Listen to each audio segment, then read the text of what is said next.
live now, and welcome to the second part of our double feature special here at the SCHIRN Kunsthalle, 2 days of video art.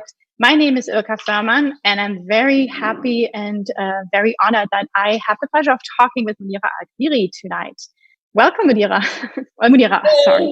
I'm a little confused, I have to admit, because we had some technical issues, and I hope everything will be stable now. So before we start our little interview, I would like to say a few words about how this whole thing works and a few technical details, especially for those of you who have just joined and missed the first part of our video art special. So Monira and I will talk for about 30 minutes. You can follow us on YouTube, Facebook, or through the Zoom webinar. After these 30 minutes, the live stream is over and we will switch to the more intimate space of our Zoom webinar. And there you will also be able to ask questions. So if you want to meet up with the artist and ask questions, you should definitely join via Zoom. Otherwise, you can stay on the platform of your choice. Okay, so first I would like to introduce Monira Al Qadiri, a visual artist from Kuwait.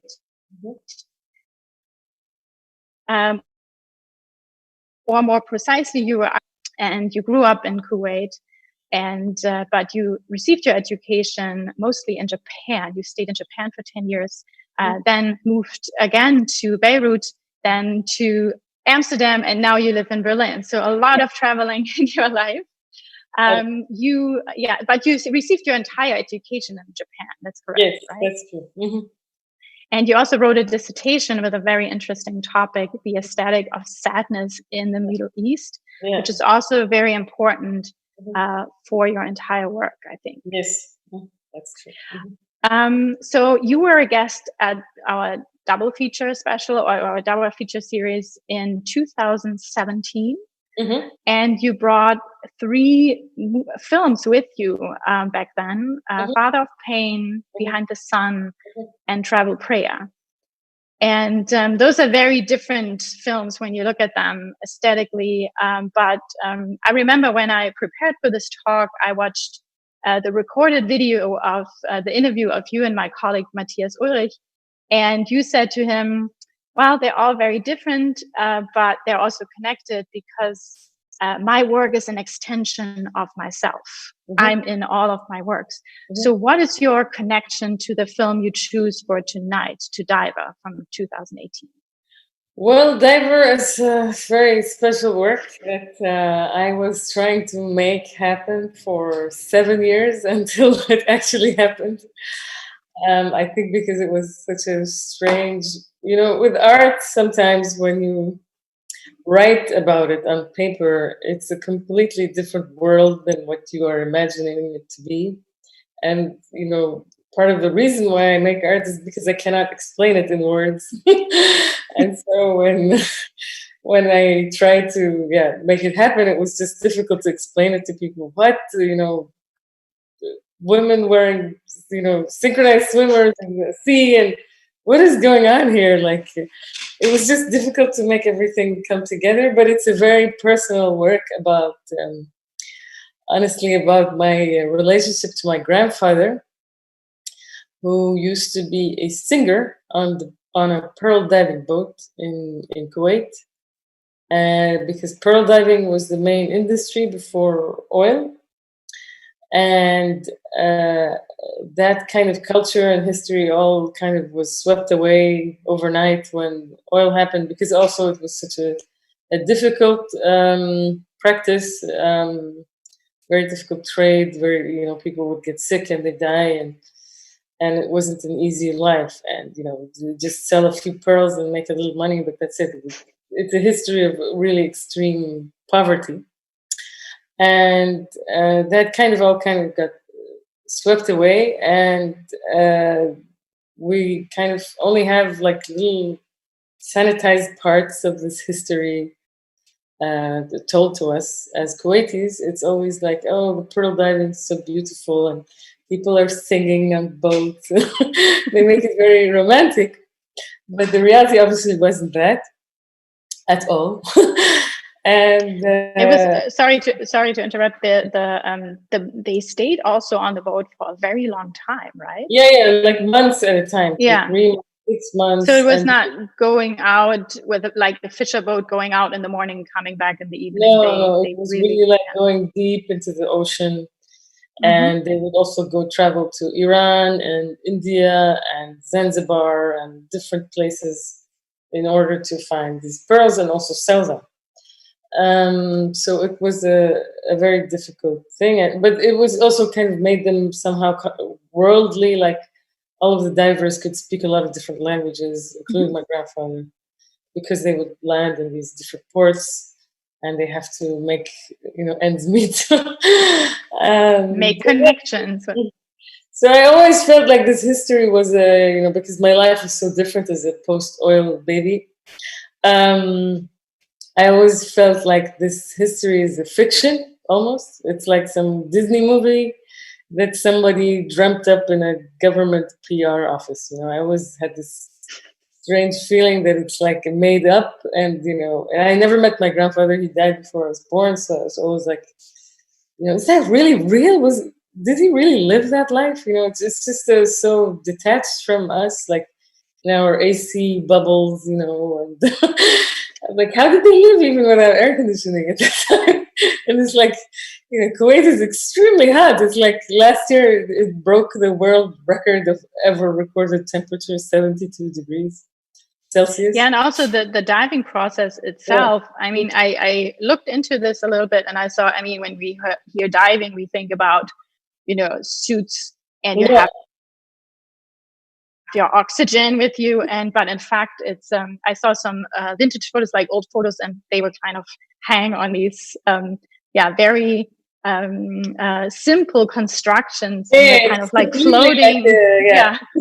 And then they also had these little things on their nose. So it's very stressful and very very heavy on your body as and they would really have to stay down in the water for very long, so they would train also that they can stay that long. And very very precarious, I would say. And because also they just dive naked. Like just a thing around, but that's it. And so there's a lot of dangers. Drowning, predators, disease, all sorts of things. But my grandfather wasn't the diver, he was the singer. They would always have one singer on the boat, because they would get crazy after 3 months in the sea or 6 months. They need some kind of entertainment to keep them going, the divers. So the divers performed the role of the band. They would bang on pots and whatever they had and make percussion. And also they were the chorus. So they would all sing together, and the singer is kind of guiding them through the song. And you can think of it as kind of labor music. They needed to sing and have this rhythm in order to work, because it's so difficult. So I just always felt like, I don't know if that was really real, and the way that it's kind of advertised to us is completely bizarre and deformed in a way. That because all the poverty and the difficulties are erased from the history, because they never want to admit, Kuwait is a very oil-rich country, and I don't think they want to admit that at one point. It's a very, very nostalgic way of thinking of it, because there are also like there's a pearl hunting festival I saw, and you sing the songs, and people can obviously dive for a little bit, but it's a very nostalgic way of looking at it. And exactly. And it's very far away. The reality of it is completely not there. And I just found it I just tried to imagine in this work to create this extremely artificial kind of scene of diving, which I felt was like synchronized swimming. You are recreating this history through these actions, and you're really putting a lot of effort into this fake recreation, and making it also kind of flashy and glitzy at the same time. and trying to remove the harshness from it, which is what really I try to do with this work in a very different way. And also the divers were always men, so I wanted to kind of flip the equation to make it these Olympic grade women who can swim in the sea for hours. Because actually we shot it in the sea at night, and I just thought it's a feat of human, physical power that they could do that. I just didn't think that they could do this in the middle of the ocean at night. So that was really filmed outside, not in a pool. No, it was filmed in the middle of the ocean in Abu Dhabi at night. We started, I think, at 10 p.m. And yeah, we had a boat with a camera and some fake lights and these amazing women who were, some of them used to be Olympic athletes, just happened to be available in Dubai at the time. It's very interesting that you mentioned the gender aspect of it, because you said that the pearl divers were always men. It's a male exclusive profession, and then because I was thinking, like, how did you come up with synchronized divers, because it's such a female profession? And I was very astonished to see, when I looked into the history of the sport, that in the beginning of the 19th century, synchronic diving was actually a male-only sport. Really? Because it's super interesting. Wow. And I was wondering if you know about your thinking process. And it's so in the late 19th century in Great Britain and in Germany, men would do this. And obviously it was considered improper for women because of the bathing suit. And then in the early 20th century, women would start claiming the sport for themselves. And so this was really, this was super interesting. And then I think after the Second World War, synchronized swimming became a female-only sport, and men were actually banned from it. And I was like, whoa, this is super interesting. And it shed a very different light on this sport, because I always thought about it as, I honestly, I've never seen it in real life or watched any kind of competition, but I saw it in movies where it was always like a little silly, like this pretty women makeup in the water, where you think like, who does this? And so this history I found very interesting, because it totally switched my perspective on the sport, and that women actually claimed this for themselves. And I wondered if you knew about this, and because like cross-dressing and gender identity is also something you are very interested in. And so I wondered if why like replace these male pearl divers by beautiful synchronized swimmers. I mean, I just really wanted to kind of highlight the artificiality of and the weirdness of this very male song. Also, this was kind of the closest recording I could find to the earlier songs. It's recorded in the 1960s in Bahrain, and I just wanted to kind of mix these very strange aspects together. For someone from Kuwait, seeing female swimmers with this music is just very jarring. But that's also what I wanted to say about the history, that the history itself, the way it's presented, is so jarring with reality. The gender aspect here was just also my obsession with gender bending everything. So I actually had no idea that male swimmers do synchronized swimming. So that's really news to me, and I actually find that super interesting. I can't imagine them doing it even. Like, how would they? So they are. Yeah, so they are actually allowed to do it, but only in a mixed sex couple. Oh, wow. Internationally, the German Synchronized Swimmer Association allows men in their contest as well. But it's super interesting, because you also think about the fact, why did they ban men from this? Yeah. Obviously, also because of some weird stereotypical gender ideas. So I found that very interesting. But I also would like to come back to the song you were talking about, because I noticed that in a lot of your film works, you use subtitles. So as a person who doesn't speak Arab, I can understand what's said or sung. In this case, you didn't. And I was wondering, what is the song about? I understood what the purpose is, to kind of encourage the men, also entertaining on the boat. But what is the content of it? Is it also related to this? Yeah. It's the language is so blurred in these songs because it's mostly shouting and like just saying, like that. It's all about pain and like missing your home and not being happy, and there's all this tragedy in it. So there isn't like a very specific meaning there.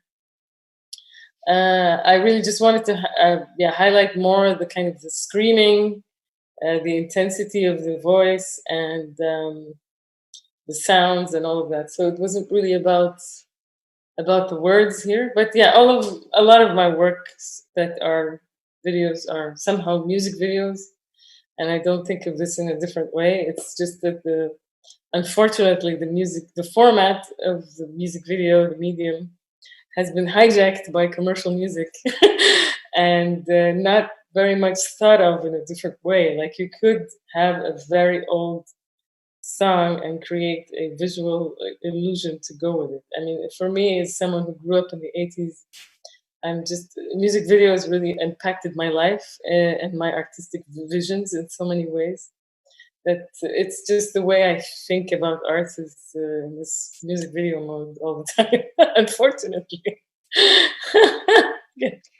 Yeah, but it's the connection works really well as well. If you, like me, like someone who doesn't understand the language and doesn't have the cultural background, it still works very, like it really connects. Exactly. Although it's from two very different worlds. And so you mentioned earlier, one aspect in your work is also one thing that's very important for you is and also in this work is your existence as a post-oil baby, as you said. So kind of the big difference between pre-oil Kuwait and post-oil Kuwait.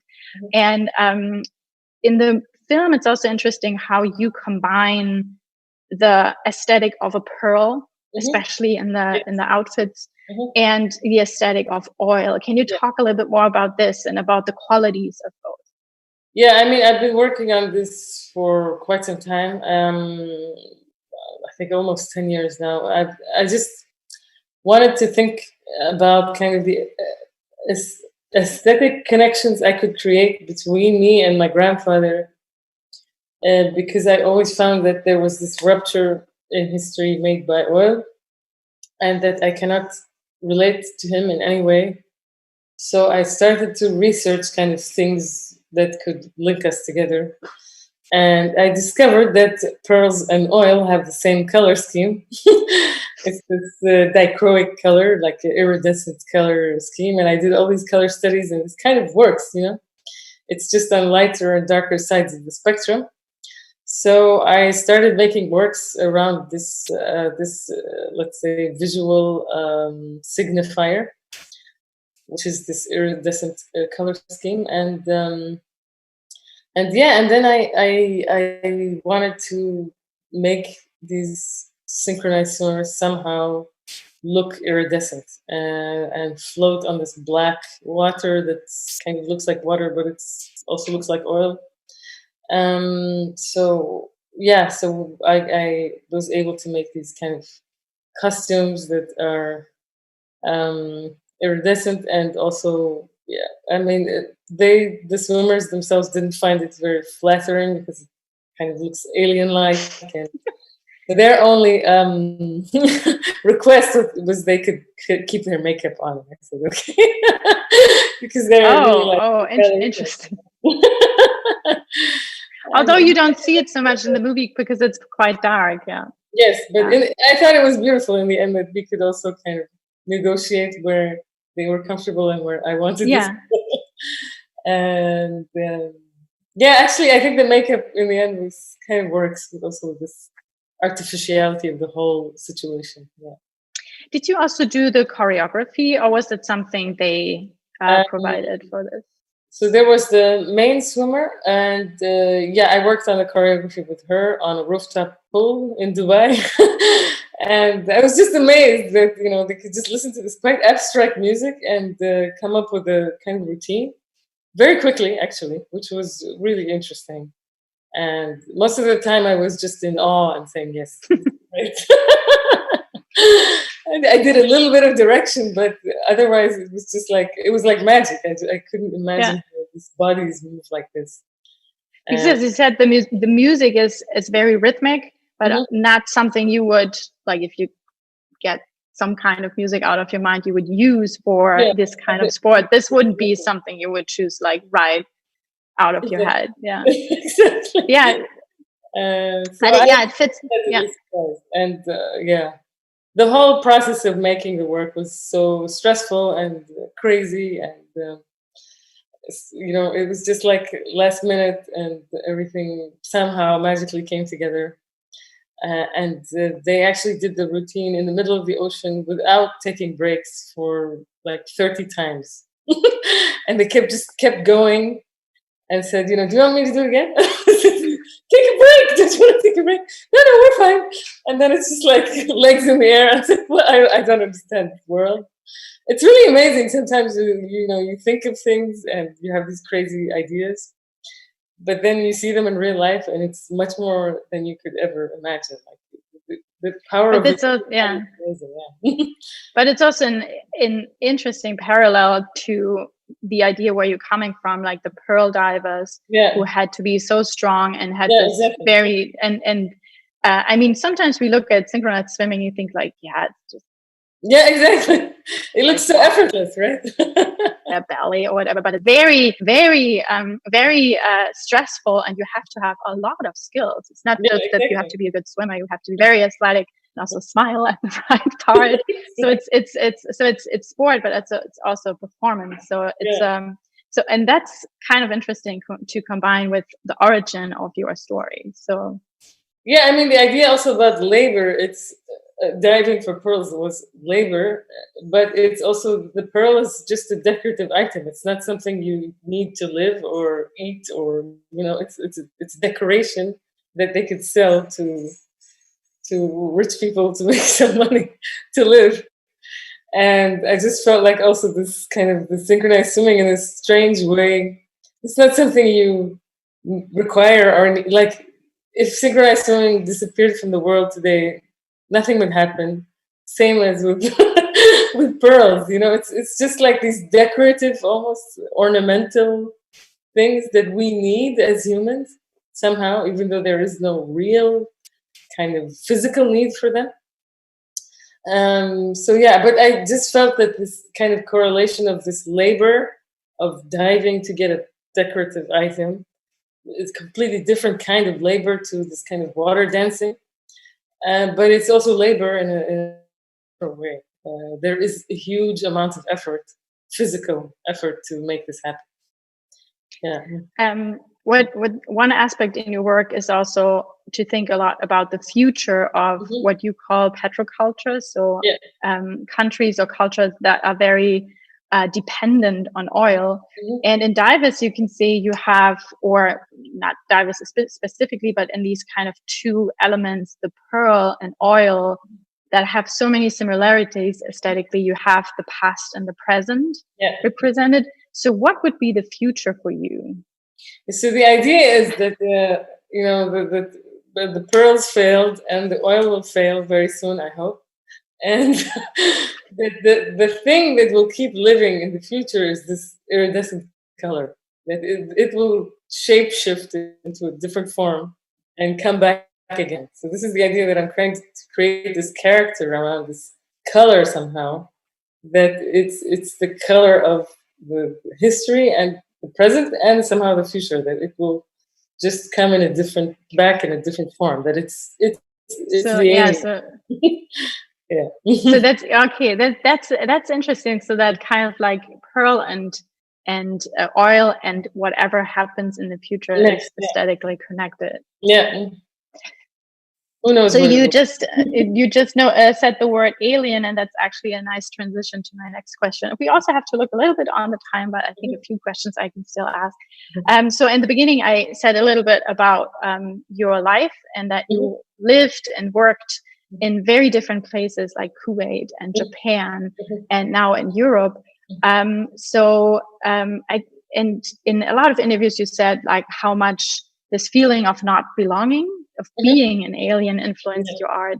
But you always talked about it in a very positive way, not like, oh, I don't belong here. I can try and learn Japanese and speak like a Japanese person, but I will never be fully part of this. But what I found very astonishing was that you never sounded totally desperate about it, but more like, this is a chance for me. So maybe you could say a little bit about this feeling of being an alien and embracing it in some way. Yeah, I mean, it's always like, I mean, I grew up in Kuwait and I left when I was 16 years old by myself to Japan.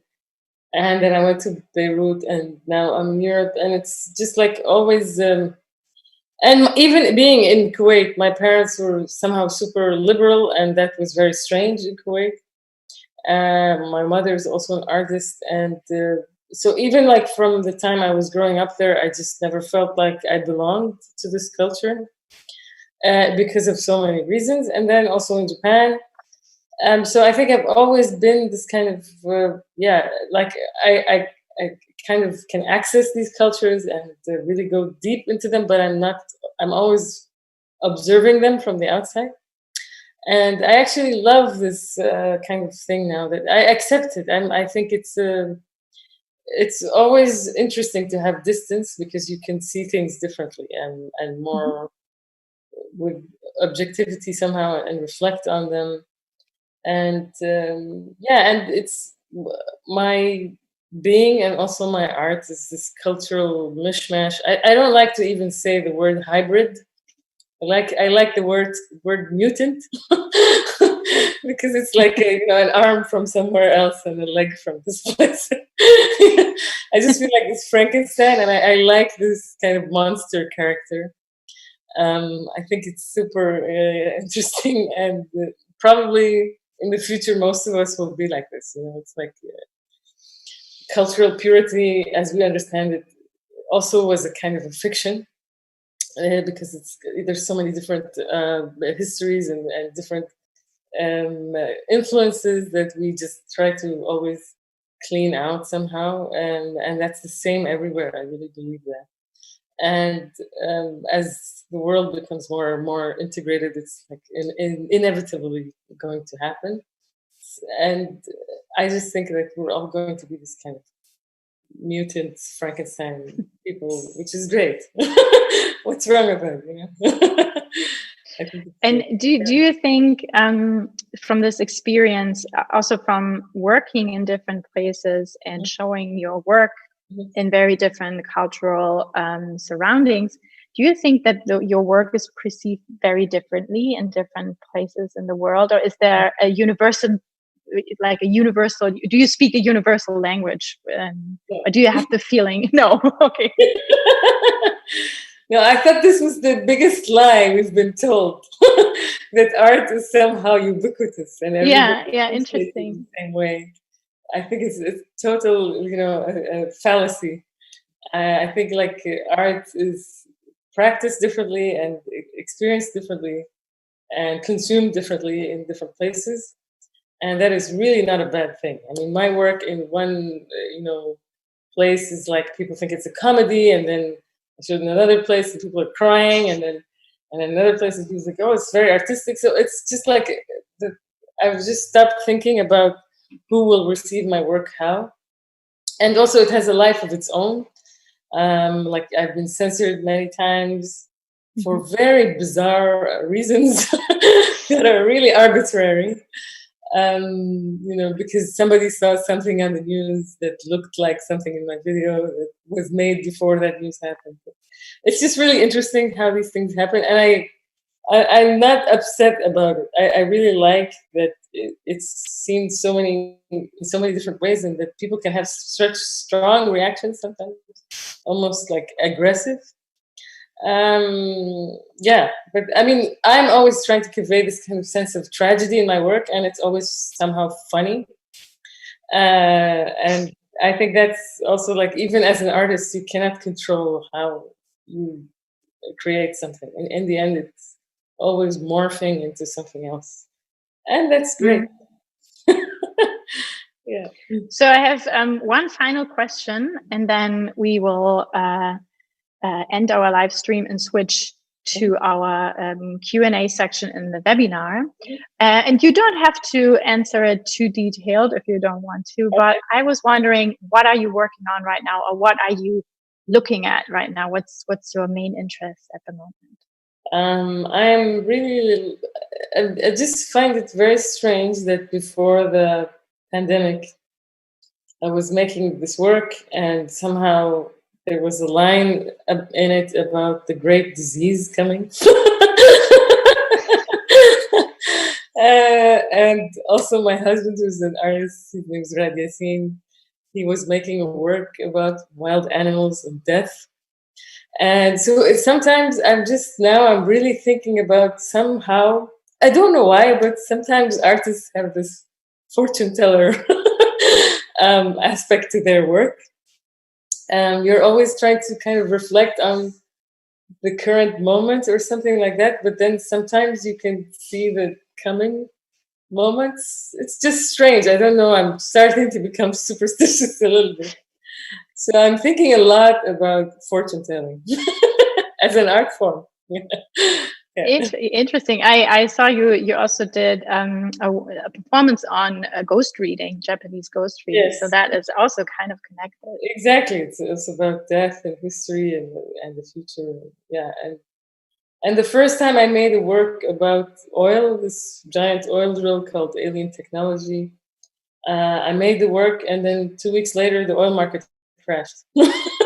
So rather prophetic. Yeah. Yeah. So I don't know. I'm thinking about this, and I'm kind of more, it's just bizarre sometimes how these things happen. Yeah. And I've heard this also from so many artists. Then something very exciting will happen. Exactly. Well, I'm convinced that something really exciting will happen, and I really look forward to see what you will do with this thought and this interest. And so for the end of the live stream, I would like to thank you very much. It was a pleasure to talk with you. And now we will switch to our Q&A section in the webinar. Thank you very much. Thank you.